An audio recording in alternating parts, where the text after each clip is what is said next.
Paulo ele está abordando a questão dos judeus, porque é sempre bom a gente relembrar, e aqui vai chegar ao ápice. O capítulo 11 é o ápice do argumento começado no capítulo 9, quiçá de toda a epístola, dessa primeira sessão da epístola, dessa primeira parte da epístola. Porque se a gente pega Romanos, do capítulo 1 até o capítulo 11, é uma parte mais doutrinária, e do capítulo 12 até o final é uma parte mais prática, da vida da igreja em si.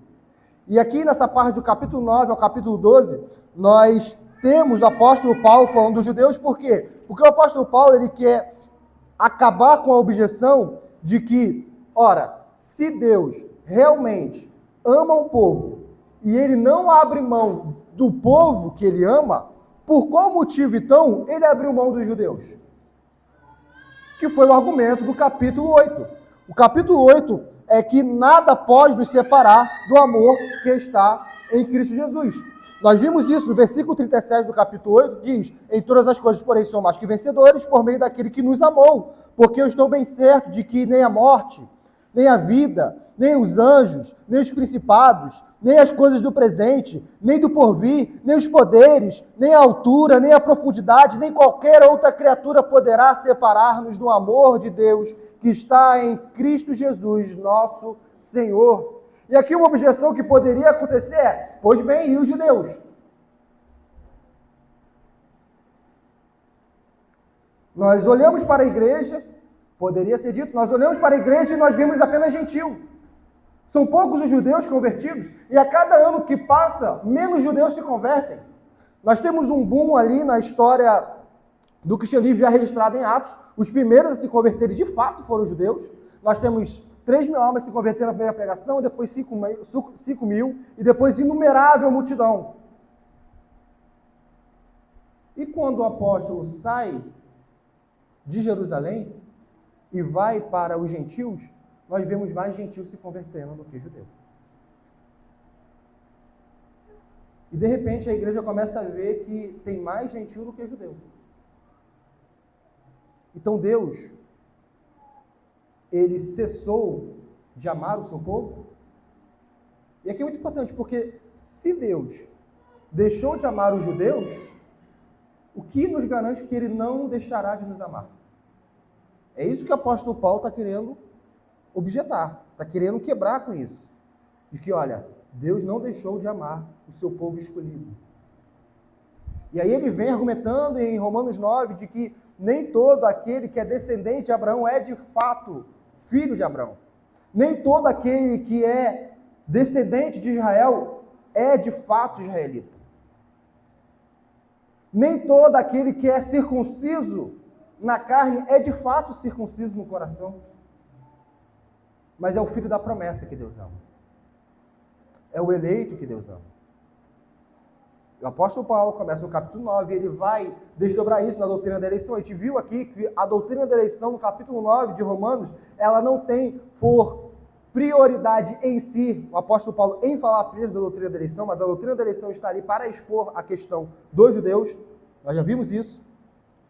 E o capítulo 10, o apóstolo Paulo continuou falando sobre os judeus que buscavam a justiça própria, enquanto, na verdade, eles deveriam ver como os gentios estavam sendo justificados. Os gentios não estavam sendo justificados pela justiça própria. Os gentios estavam sendo justificados pela justiça da fé. Mas eles buscaram estabelecer a sua própria justiça. E o reverendo Ricardo, semana passada, expôs, capítulo 10, do versículo 16 ao versículo 21. E só para a gente relembrar, o versículo 20 de Romanos 10 diz assim: e Isaías, a mais se atreve e diz: fui achado pelos que não me procuravam, revelei-me aos que não perguntavam por mim. Quanto a Israel, porém, diz: todo dia estendi as mãos a um povo rebelde e contradizente. E a pergunta agora é: pois bem, então Deus rejeitou os judeus. É isso, Paulo? Deus rejeitou os judeus? E o apóstolo Paulo, começa no versículo 1 até o versículo 11, falando sobre isso. E o capítulo 11 em si, ele é um capítulo que toca muito na escatologia. Escatologia é aquilo que nós chamamos de doutrina das últimas coisas. O que vai acontecer antes de Jesus Cristo voltar.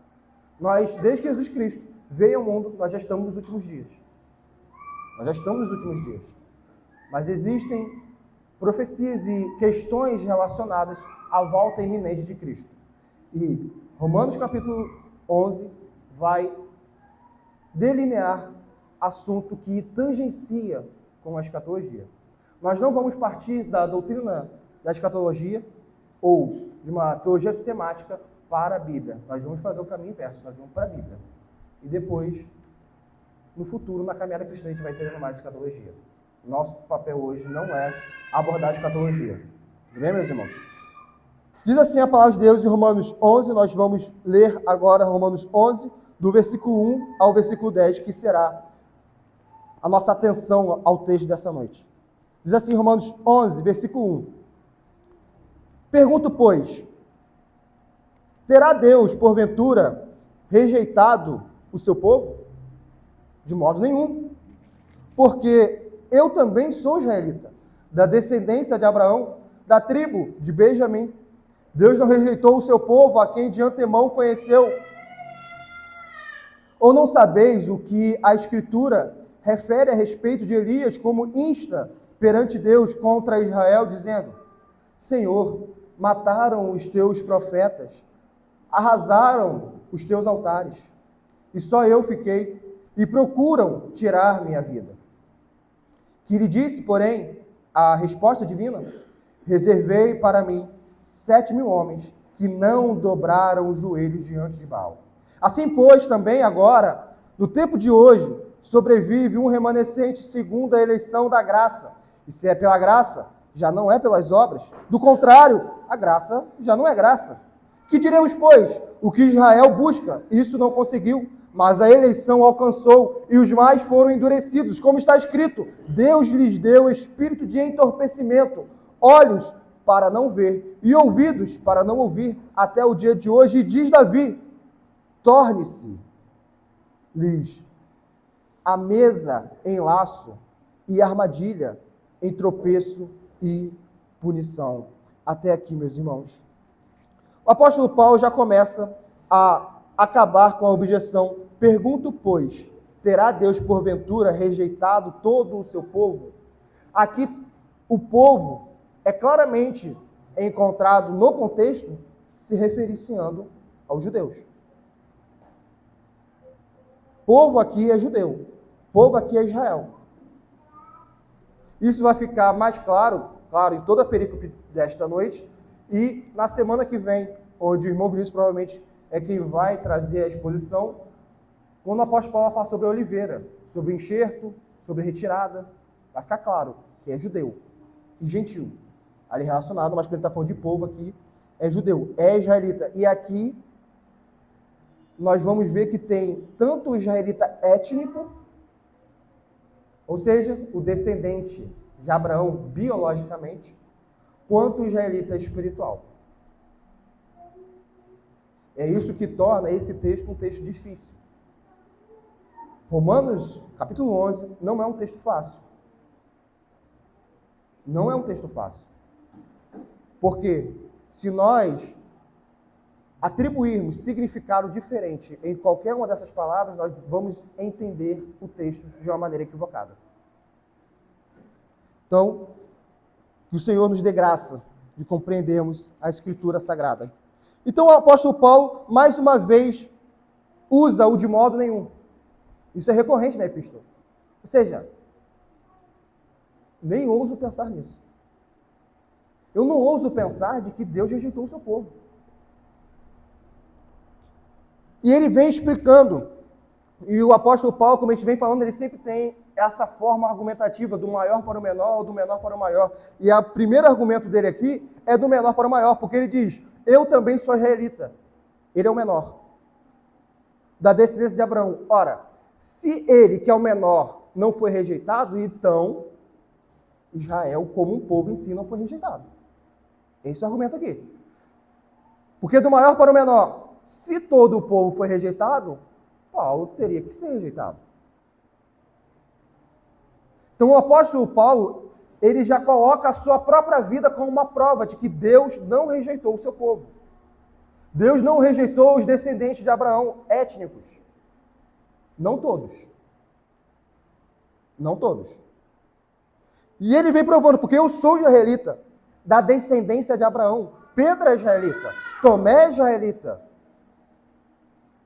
Nós pegamos os cristãos de Atos, capítulo 1 ao capítulo 11, até o capítulo 15. Nós temos muitos judeus ali. Então Deus não rejeitou o seu povo. Mas existe um propósito divino. A quem Deus chama e a quem Deus endurece. Da tribo de Benjamim. Benjamim aqui é o filho de Jacó, filho de Israel. O único que nasceu em Canaã. Canaã é o território de Israel. É o único. Então, Paulo, ele tem boas credenciais como judeu. Ele já utiliza isso em outra epístola, as suas credenciais como judeu, e aqui ele delineia rapidamente, bem breve. O que é prova cabal de que ele é judeu. Ele é descendente de Abraão e ele é da tribo de Benjamim. Ponto. Eu sou judeu. Então ninguém pode dizer que Deus rejeitou o seu povo. Ninguém pode dizer que Deus, da noite para o dia, deixou de amar Israel.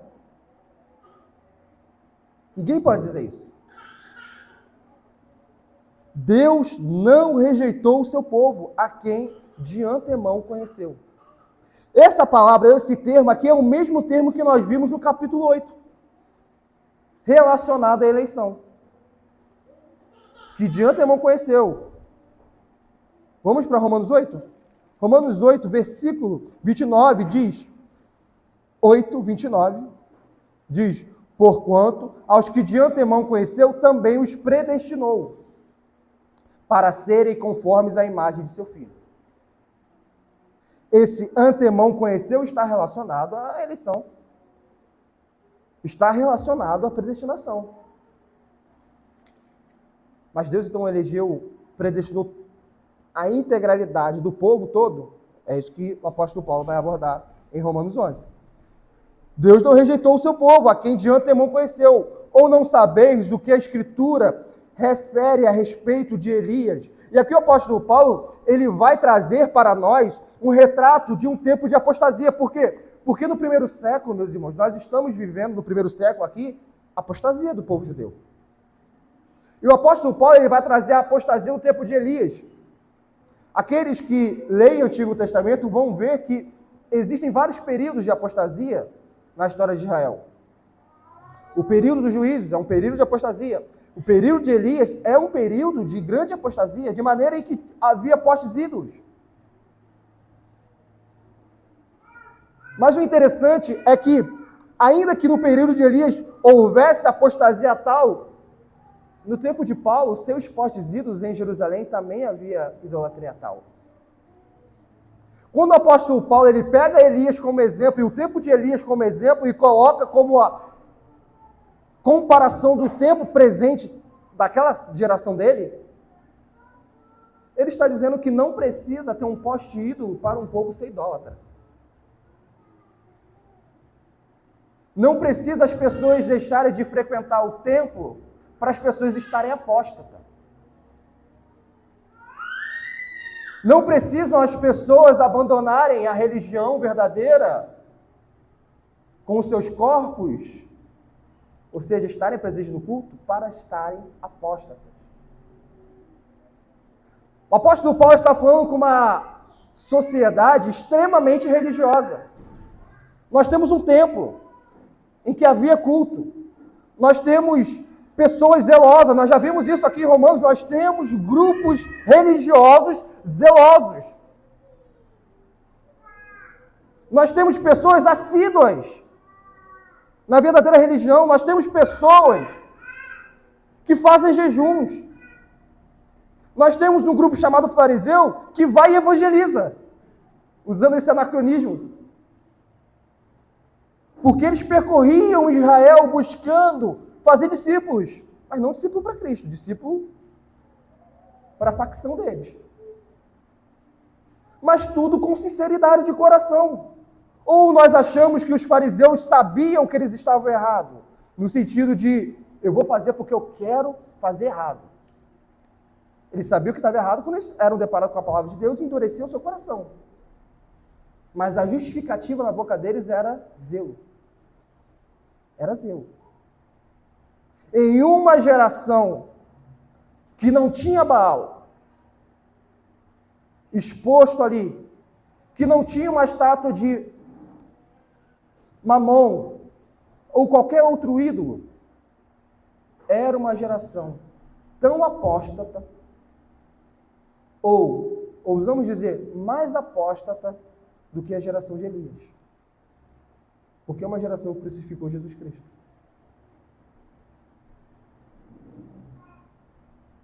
Então não achemos que a nossa sociedade, a religião cristã, o meio evangélico, por não ter uma estátua de um santo, por não ter ninguém se dobrando a um poste ídolo, que apenas a ausência disso garante que o meio evangélico não está apóstata, porque o meio evangélico está vivendo em apostasia.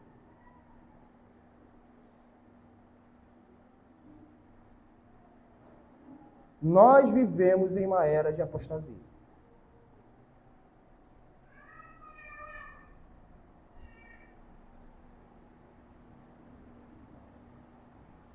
Como insta perante Deus contra Israel. E olha como o profeta Elias, ele buscava tanto a glória de Deus, e ele amava tanto o nome de Deus, que o profeta Elias, ele insta contra o seu próprio povo. Aqui esse insta contra o seu próprio povo não é necessariamente uma imprecação, mas um lamento, uma queixa diante de Deus. Ele contra o seu próprio povo. Ou seja, não é bíblico o que muitas vezes ocorre no meio evangélico, por exemplo, em que nós vemos uma igreja apóstata e nós aceitamos a apostasia da igreja por causa de uma afinidade. Porque eu cresci aqui. Não, mas eu cresci aqui. Eu tenho pena deles. Eles são meus irmãos. Como pode haver irmãos sem o sangue de Cristo? Como pode haver irmandade sem a verdadeira doutrina? Como pode haver o verdadeiro amor onde Deus não está presente? Então não é de maneira alguma aceitar a apostasia uma atitude de amor, é uma atitude de covardia, é uma atitude de conforto, é uma atitude de desleixo para com Deus, que enviou o seu único filho. E ele diz, Senhor, versículo 3, Senhor, mataram os teus profetas, arrasaram os teus altares, e só eu fiquei, e procuram tirar minha vida. Elias, que havia demonstrado que o Deus de Abraão, de Isaac e de Jacó era o verdadeiro Deus, que desceu fogo do céu, e ainda assim o povo continuava em sua idolatria. Ainda assim, após isso, os monarcas, Acabe e Jezabel, queriam matá-lo.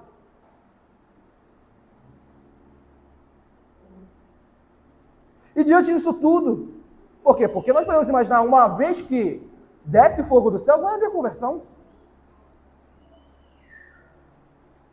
Nós achamos que conversão é por vista. Nós achamos que se uma igreja começa, por exemplo, a acontecer milagres todo dia, as pessoas vão vir e vão se converter. E por que nós cremos na perseverança dos santos? Porque antes de crermos na perseverança dos santos, nós cremos no Deus que preserva os santos. Que também pode ser dito como a preservação dos santos, aqui do ponto. Por quê? Porque esse povo, esses 7.000 homens, eles só não dobraram os seus joelhos a Baal porque antes eles foram reservados. Reservei, Deus diz, eu mesmo reservei. Aquele que é fiel no tempo de apostasia, aquele que é fiel no tempo de infidelidade, não deve se orgulhar por sua fidelidade. Porque quem está de pé no momento de declínio espiritual é porque Deus o preservou. E se a pessoa não entende isso, se o crente não entende isso, ele está indo a passos largos à apostasia também. Porque nós estamos vendo, e vamos ver mais uma vez aqui, recorrentemente, de que não há nenhum espaço dentro da fé cristã para a meritocracia. Não há nenhum espaço para o homem bater no peito e bradar a sua dignidade espiritual. Porque nós somos indignos. Por natureza, nós somos iníquos por natureza. Se estamos de pé é porque existe um Deus que preserva os seus. Ninguém fica de pé porque é super santo. Porque se dedica muito. Porque o primeiro século houve um povo que se dedicou mais do que qualquer pessoa aqui nessa noite. E a maioria desse povo foi para o inferno. Não há espaço dentro da religião cristã para meritocracia. Nós estamos vendo isso o tempo todo em Romanos. E nós não podemos acabar a Epístola de Romanos acreditando que ainda há espaço para méritos.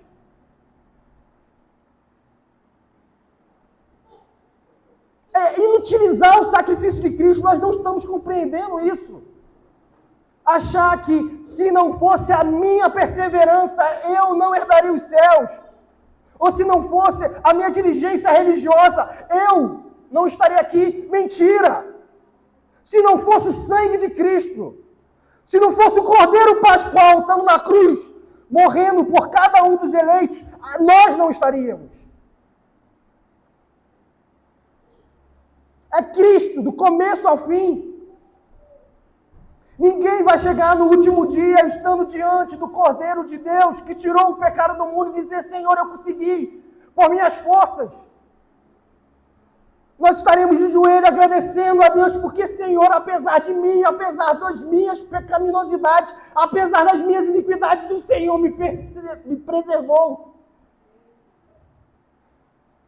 No meio de uma geração apóstata, iníqua, o Senhor me manteve fiel.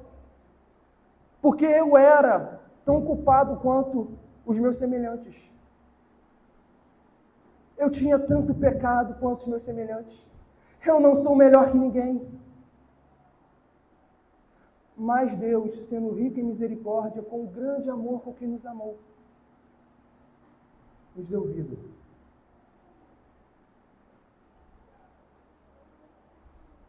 Porque Deus reserva sempre um povo para si. Assim foi com a igreja do Antigo Testamento. E assim é hoje. Nós vemos um tempo que está sendo difícil ser cristão. Mas ainda há 7.000 homens que não dobraram os seus joelhos a Baal. Deus sempre terá o remanescente. Ou um remanescente. Não porque a pessoa em si se esforçou, mas porque Deus o preservou. Foi quem disse que debaixo do sol, debaixo do céu, sempre haveria igreja, foi Jesus Cristo. E quando ele voltar, vai ter igreja. Façamos nós parte dela ou não, vai ter igreja. Não importa o que aconteça, é uma certeza. Porque quem disse foi o Verbo, foi Jesus Cristo, aquele que pela palavra criou tudo. Se ele disse, é isso que vai acontecer.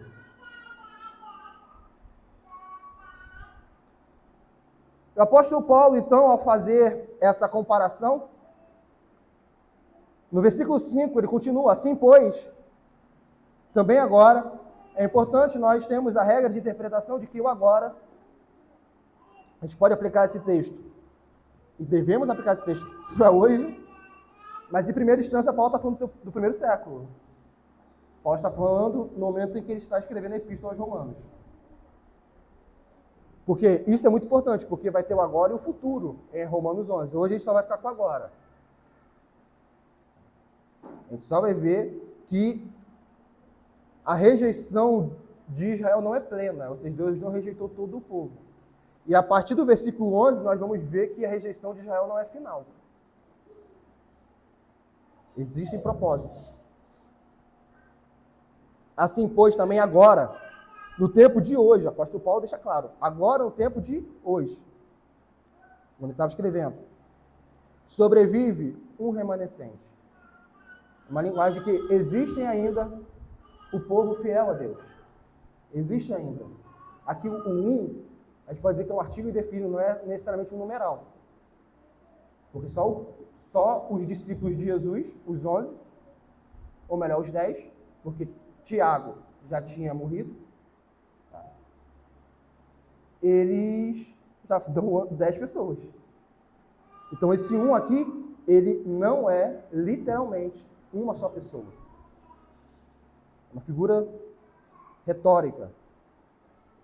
No tempo de hoje, sobrevive um remanescente segundo a eleição da graça. Mais uma vez, segundo o quê? A eleição da graça. Não tem espaço para mérito. Quando ele fala que segundo a eleição da graça, é a mesma coisa de reservei. Reservei. Como que Deus reserva os seus? Segundo a eleição da graça. Como que Deus reservou no tempo de Elias 7.000 homens? Segundo a eleição da graça. Deus elege os seus e faz com que os seus perseverem. Segundo a eleição da graça. E mais uma vez o apóstolo Paulo vem e fala novamente sobre obras. Não há espaço para obras. Não há espaço para bater no peito. Não há espaço. E se é pela graça, já não é pelas obras. Pelo contrário. Ou do contrário, a graça já não é graça. E se é pela graça, já não é pelas obras. Do contrário, a graça já não é graça. Meus irmãos, se nós falarmos que, olha, Jesus Cristo veio, pois bem, Jesus Cristo veio. Ele morreu na cruz. Mas o sacrifício dele não foi eficaz ao meu favor. Por quê? Porque se eu não dissesse sim, se eu não aceitasse, eu iria para o inferno. De maneira a colocar mérito em si. Nesse sentido, de colocar mérito em si. Logo, nós teríamos o quê? A salvação sendo 99% Jesus e 1% homem. E o apóstolo Paulo tira completamente, ele está colocando aqui, graça, ela é oposta a obras dentro da fé cristã. Ou nós temos a graça, ou nós temos as obras. Ou nós vivemos pelas obras, o justo viverá pela fé, ou seja, olha a lei de Moisés e pratique. E assim você pode bater no peito e dizer, eu fui salvo pelas minhas obras. Se conseguires. Se conseguires. Se conseguir ficar um dia sem pecar, podemos já ver um glorificado, porque ninguém consegue ficar um dia sem pecar. Pecar, meus irmãos, não é só na ação. As pessoas acham que pecar é só um adultério. É só uma questão muito nos pensamentos. O cônjuge não vê o que você pensa. Sua esposa, seu esposo não vê o que você pensa. Deus vê. Os irmãos da igreja não vê o pecado que nasce no seu coração. Deus vê. Muitos conseguem passar uma vida inteira sem praticar adultério, mas com uma mente completamente pervertida e adúltera. E Deus está vendo.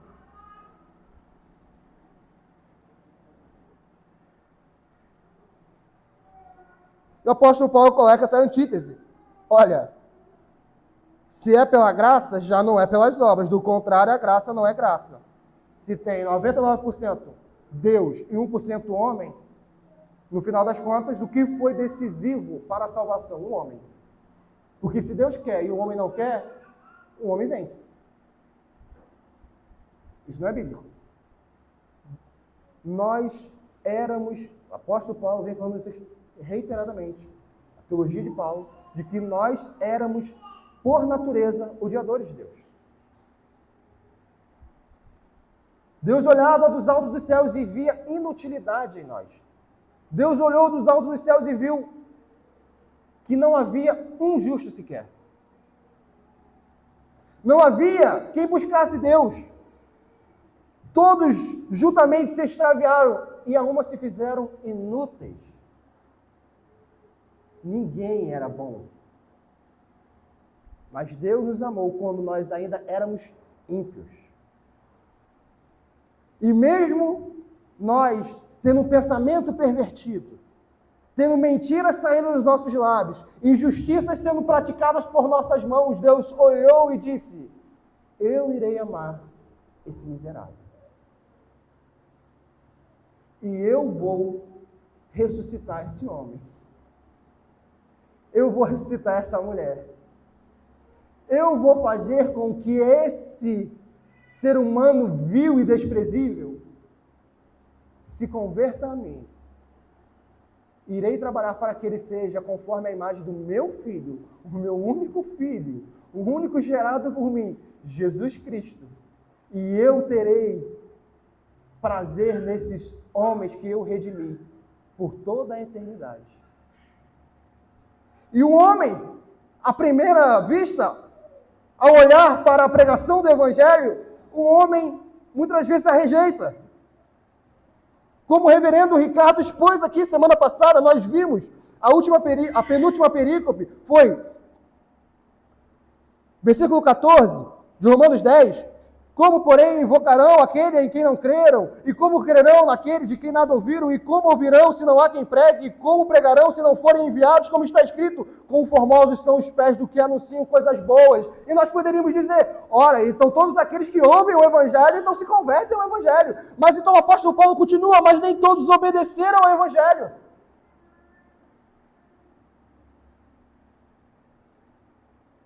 Na verdade, quando o Evangelho é proclamado, quando o Evangelho é anunciado com fidelidade, o homem natural odeia a mensagem.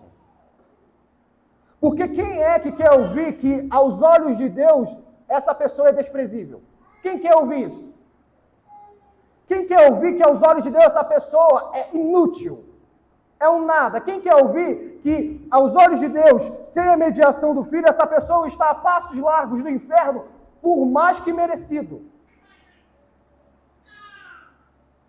Ninguém quer ouvir isso. Como nós vimos hoje pela EBD, nós queremos ouvir que há uma dignidade humana, como foi exposto pelo irmão Israel. Uma dignidade intrínseca que o homem na religião ele consegue alçar os céus. Nós gostamos de ouvir, um homem natural, sentindo comichões no ouvido, ele gosta de ouvir de que nós somos raridade. Que nós somos preciosos. Que Deus não conseguiria viver sem um homem. Quando Deus poderia mandar toda a humanidade para o inferno e continuar sendo Deus, continuar sendo santo, continuar sendo amoroso, continuar sendo justo, continuar sendo misericordioso. Deus não tem obrigação de salvar ninguém. Todos os anjos que pecaram foram para o inferno. Estão destinados ao lago de fogo, melhor dizendo. Aos homens, Deus fez um plano de redenção. Deus não é obrigado a salvar, Deus quis salvar. Ele quis.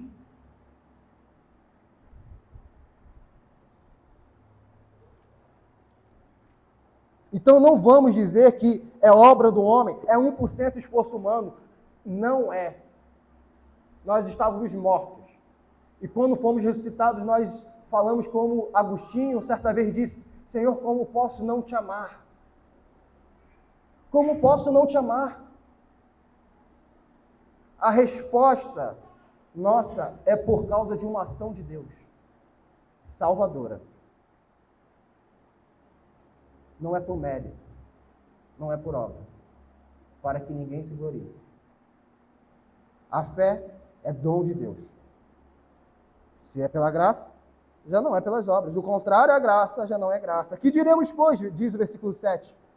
Que diremos, pois, o que Israel busca, isso não conseguiu. Por quê? Porque ele já falou que a geração dele, primeiro século, vamos lembrar, ele está fazendo um recorte no tempo.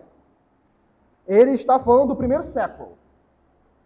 Aqueles homens que crucificaram Jesus Cristo e aquela geração que está perseguindo a igreja e que está rejeitando o evangelho. É esse povo. E ele comparou esse povo com o povo da época de Elias. É esse o recorde.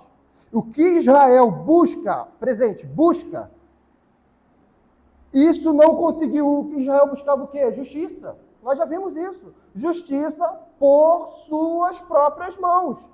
A justiça que não vem da fé, eles não buscavam fé, eles não buscavam ser justo mediante a fé, eles achavam, farei e Deus me recompensará, porque eu fiz.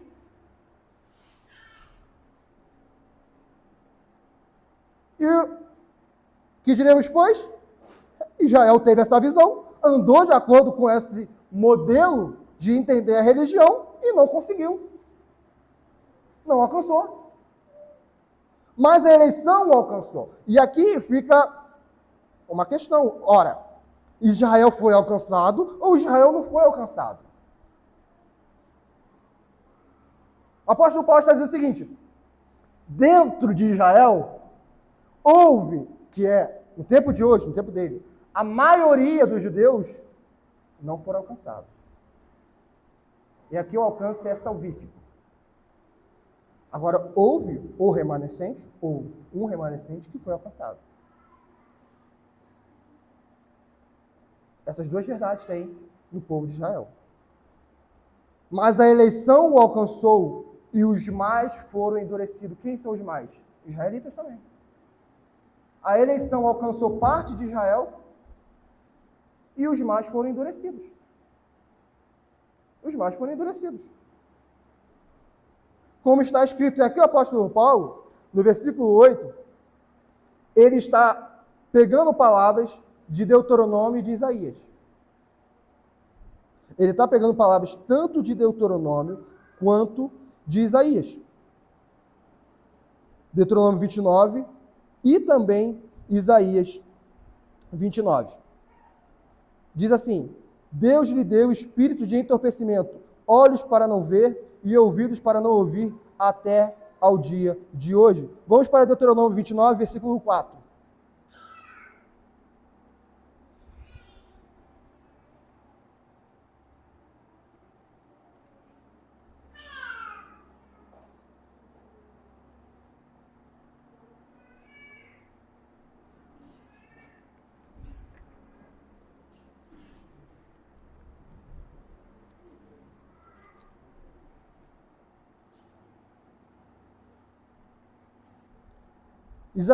Deuteronômio 29, versículo 4, diz assim: porém, vamos ler do 1 ao 4 para ficar mais claro. São estas palavras da aliança que o Senhor ordenou a Moisés fizesse com os filhos de Israel na terra de Moabe, além da aliança que fizera com eles em Horebe. Chamou Moisés todo Israel e disse-lhe: tendes visto tudo quanto o Senhor fez na terra do Egito perante vós, a Faraó e a todos os seus servos, e a toda a sua terra. As grandes provas que vossos olhos viram, os sinais e grandes maravilhas, porém, o Senhor não vos deu coração para entender, nem olhos para ver, nem ouvidos para ouvir, até ao dia de hoje. Ora, o povo estava diante de grandes provas do Senhor, o povo estava diante de grandes maravilhas vistas pelos seus próprios olhos, grandes sinais, e ainda assim descreram. Na primeira oportunidade no deserto, eles fizeram o quê? Ídolo. Eles fizeram bezerro. E a geração que saiu do Egito não herdou Canaã, salvo duas pessoas, Calebe e Josué. Uma geração que viu as 10 pragas, as 10 maravilhas de Deus no Egito, que viu o mar sendo dividido, que viu a nuvem, que viu maná, que viu água saindo sobre a rocha, essa geração não creu por si mesma. Então não achemos que se eu ver um milagre, eu vou crer. Se Deus fizer um sinal, aí eu vou crer, Senhor. Se tu fizer um sinal, eu creio. Não crerá. Não crerá. Porque o coração crê naquilo que ele quer crer. E o coração não quer crer em Deus, porque Deus humilha o homem. Não crerá. Talvez se faça um Deus falso, um ídolo, e chame esse ídolo de Deus. E creia nesse ídolo. Mas não do Deus de Israel. Não no Deus verdadeiro. Não nosso Deus e Pai. Agora, Isaías 29, versículo 10, meus irmãos.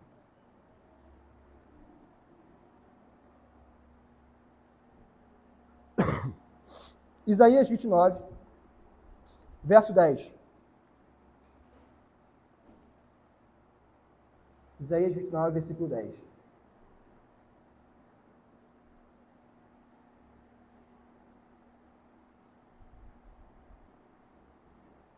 Diz assim a palavra de Deus, Isaías capítulo 29, versículo 10. Porque o Senhor derramou sobre vós o espírito de profundo sono, e fechou os vossos olhos, que são os profetas, e vendou a vossa cabeça, que são os videntes. O apóstolo Paulo, na primeira parte, Deus de espírito de entorpecimento, é Isaías 29. E a segunda parte, para não ver e ouvidos para não ouvir, é a segunda parte de Deuteronômio.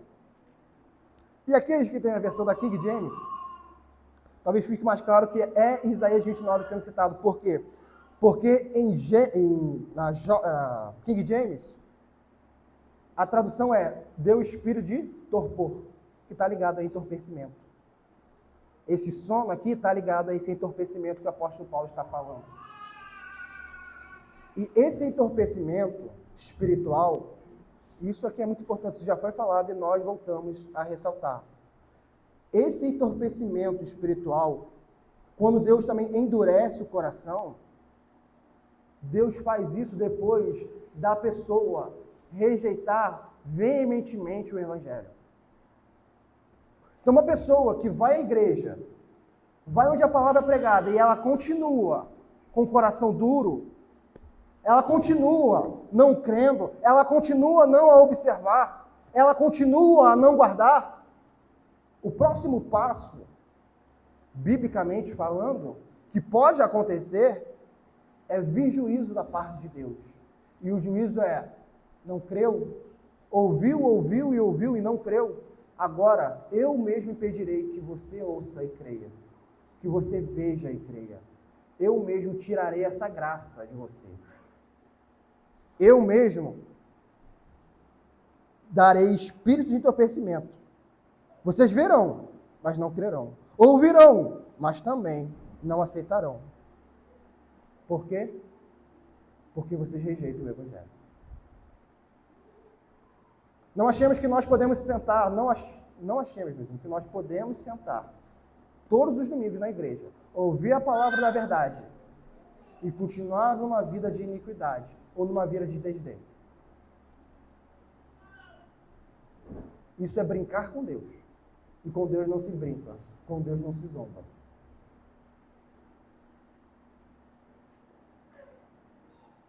Quando a palavra é pregada, o arrependimento tem que vir. Aquele que ouve, se arrependa. E mais uma vez, ele cita agora uma outra parcela. Percebam, no versículo 8 ele diz, foi escrito, como está escrito. Por quê? Por que ele não cita diretamente? Porque ele está pegando versículos de Isaías e versículos de Deuteronômio. Por isso, o apóstolo Paulo, vez ou outra, faz isso. Ou ele pega logo a ideia. E aqui em Davi, ele já pega o salmo mesmo, o salmo 69, que é um salmo dito, se a gente pega nas Bíblias, a maioria das Bíblias está assim, um salmo messiânico. Porque muitos daquelas parcelas do salmo estão linkadas a Jesus. E o que diz o salmo 69, que aqui é citado pelo apóstolo Paulo? Torne-se-lhes a mesa em laço e armadilha, em tropeço e punição, escureçam-se-lhes os olhos para que não vejam, e fiquem para sempre encurvadas as suas costas. Por quê? Porque eles, no Salmo 69, por exemplo, há uma perseguição ao salmista. Se a gente pega para ler o Salmo 69 todo, nós vamos ver um homem justo que está sendo perseguido sem motivo algum. E ao final do Salmo, lá no final do Salmo, a partir do versículo 22, então o salmista vai e diz essas palavras. Não achamos que podemos perseguir Jesus e nada acontecer. Pode acontecer o que aconteceu com o apóstolo Paulo. A pessoa se converter, mas não há promessa. O meio ordinário é palavra pregada, coração precisa se arrepender. Esse é o meio ordinário. Existem os meios extraordinários. Deus lançar uma doença na pessoa, a pessoa ver a sua vileza e se arrepender. Pode acontecer. Mas a experiência diz que até mesmo, e a própria palavra diz, até mesmo a doença não é capaz de gerar conversão. Não é capaz. Aquele ditado, se não vem pelo amor, vem pela dor, não é bíblico. O homem ímpio, quando está sofrendo, odeia ainda mais a Deus.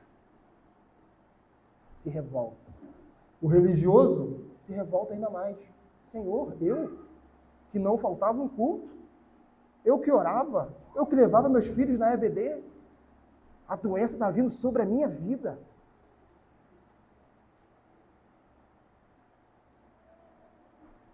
E aí ele vai, cheio de ira, para o inferno.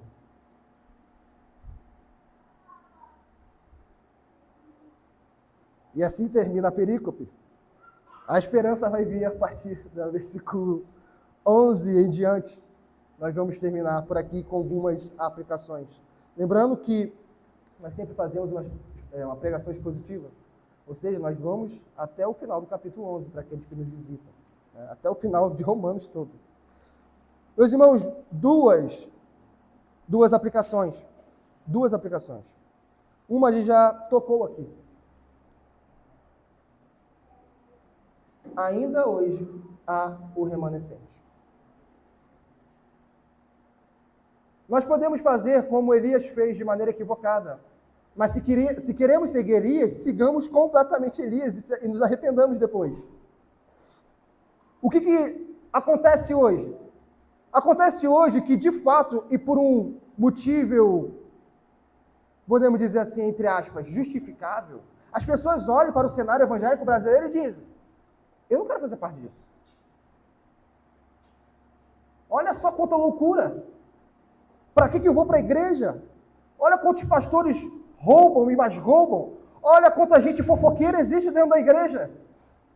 Olha quantas pessoas gananciosas existem dentro da igreja. Olha como eu fui ferido pela igreja. Olha como a igreja não se importa com ninguém. E de fato, existem muitas igrejas assim, e talvez existem mais igrejas assim do que igrejas puras, mas Deus jamais terá uma geração sem que haja a igreja verdadeira. Sempre vai haver uma igreja verdadeira. Ora mais pura, ora menos pura, mas sempre haverá a igreja verdadeira. Então, o motivo pelo qual nós muitas das vezes dizemos: não vou para a igreja, não farei parte de nenhum povo mais. Para quê? Para eu me ferir novamente, para eu ser ferido novamente, para eu me dedicar, e ninguém mais se importar, como se isso fosse a motivação do cristão. A gente faz para que as pessoas nos retribuam.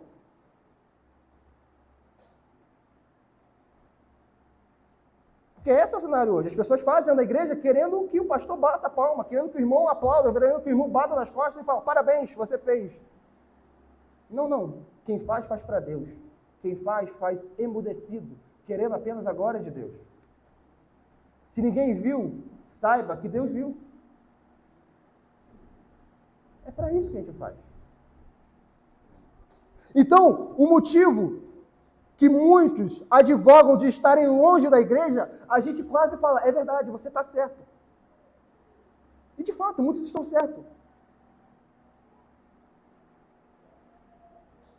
Mas sempre haverá um remanescente.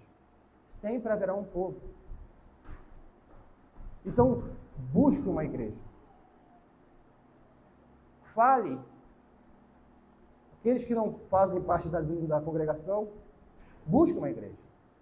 Aqueles que fazem parte da congregação, fale para esses que levantam essas objeções, fale, meu querido, Deus sempre teve um povo. Deus sempre terá um povo. E no tempo de hoje, Deus tem um povo. Busque uma igreja. Nós não podemos viver uma vida sem igreja. Não tem base bíblica. Não tem, de Gênesis a Apocalipse, uma pessoa vivendo sem comunhão. Não existe isso. Não existe isso. Se queremos objetar, mas e o ladrão da cruz? O ladrão da cruz não é para ser exemplo e modelo de vida. É para ser uma demonstração da graça de Deus. Não é para a gente viver como o ladrão da cruz e achar que no último dia eu me arrepender, eu vou ser salvo. O versículo bíblico, a perícope não está lá para isso. A perícope está para dizer, ninguém é salvo por obras. Até mesmo o ladrão, no último momento, pode ser salvo, se Deus o regenerar e ele se arrepender. Alguém que vive achando que amanhã eu me arrependerei, amanhã eu irei me converter, essa pessoa está brincando com a vida. Essa pessoa está brincando não apenas com Deus, ela está brincando com a sua própria alma. Porque ninguém sabe se o amanhã virá. O dia do arrependimento é sempre hoje. Nunca é amanhã. Nunca. Então, meus irmãos, primeiro, sempre haverá um remanescente. Sempre. Busque viver entre os remanescentes. Sempre haverá. Isso é uma certeza. Isso é uma certeza. Segundo e último, vamos ter apenas 2 pontos. Meus irmãos, mais uma vez nós dizemos, o fato de nós estarmos aqui nessa noite não é garantia de que nós somos regenerados e de fato povo de Deus. O fato de nós estarmos em todas as atividades religiosas não garante nada. Não garante. Se nós não rasgamos o nosso coração, como foi lido na liturgia, nada adianta. Quando a palavra de Deus é pregada, quando há essa convocação solene que ocorre todos os domingos, existem 2 coisas acontecendo aqui de maneira espiritual, bênção e maldição, como está em Deuteronômio. É chamado todo o povo ao arrependimento. E aqueles que se arrependem é vida. Aqueles que se arrependem é gozo do Senhor Jesus Cristo. Mas aqueles que endurecem o seu coração é morte. E o Evangelho é cheiro de morte para essas pessoas.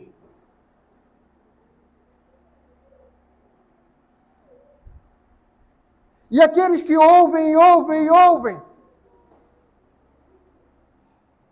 e não se arrependem, eles estão, se já não estão no processo, eles estão brincando muito para entrarem no endurecimento da parte do próprio Senhor. É o Senhor vindo e dando espírito de entorpecimento. É o Senhor vindo e lhe dando olhos para não verem e ouvidos para não ouvir. Meus irmãos, lembremos, não queiramos cair na mão do Deus vivo e verdadeiro. Se nós cairmos nas mãos do mais poderoso homem, há quem pode nos livrar.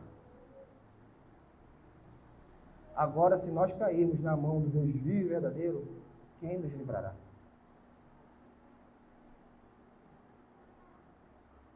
Nosso Deus é um Deus de ira e de amor. Os judeus,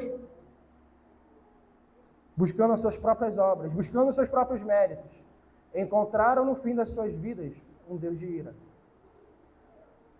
Os gentios que foram alcançados pela graça encontraram um Deus de amor.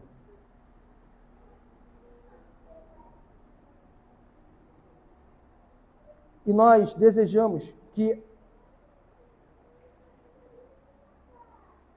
como foi que Moisés disse, é o que aconteça esta noite. Porque Moisés, em Deuteronômio 29, ele diz o quê? Que ouvidos, olhos para não ver e ouvidos para não ouvir, e a cláusula é até o dia de hoje. O até o dia de hoje do apóstolo Paulo é até a sua geração. Ele está usando como uma aplicabilidade. O de Moisés é uma cessação. Ou seja, vocês foram cegados. Hoje acabou a cegueira.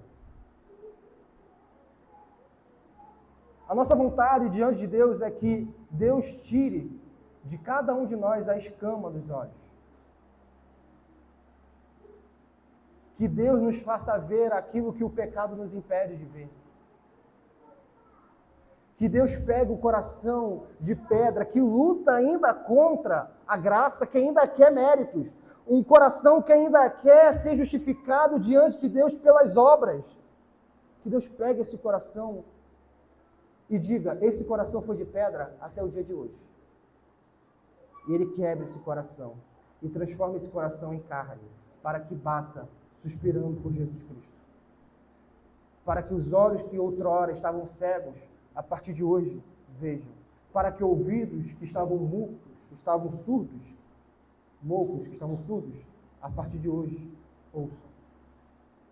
E se arrependam, e creiam, e confessem com a sua boca, e creiam com o seu coração, e vivam, meus irmãos, uma vida de plenitude em Cristo, apesar do sofrimento.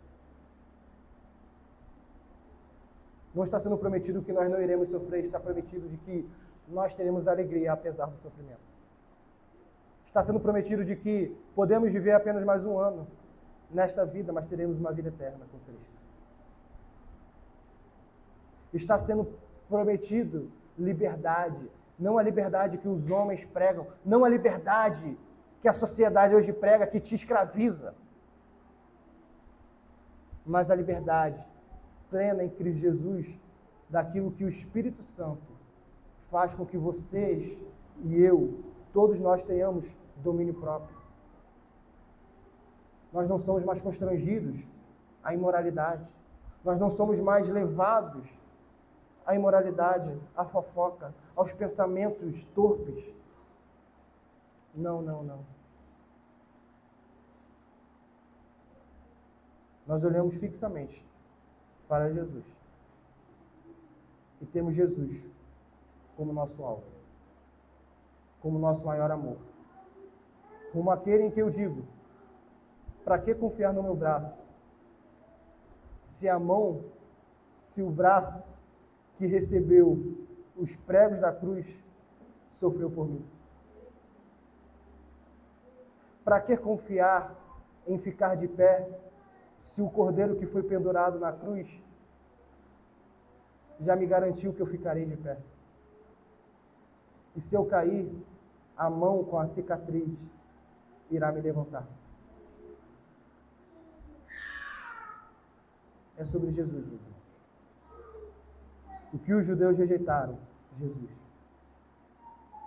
O que nós, essa noite, estamos chamando a que todos aceitem e creiam de fato com o coração e não negociem isso por nada, Jesus. É uma vida que se lança ao Cordeiro e confia apenas em Jesus Cristo para a justificação, para a salvação. Se tivermos Jesus, não precisaremos de nada. De nada, meus irmãos. Creiamos. E Ele jamais lançou fora quem o invocou. Quem invoca Jesus, quem clama por Jesus, já é uma ação do Espírito Santo. E Jesus, Ele redime, Ele limpa. Vamos orar?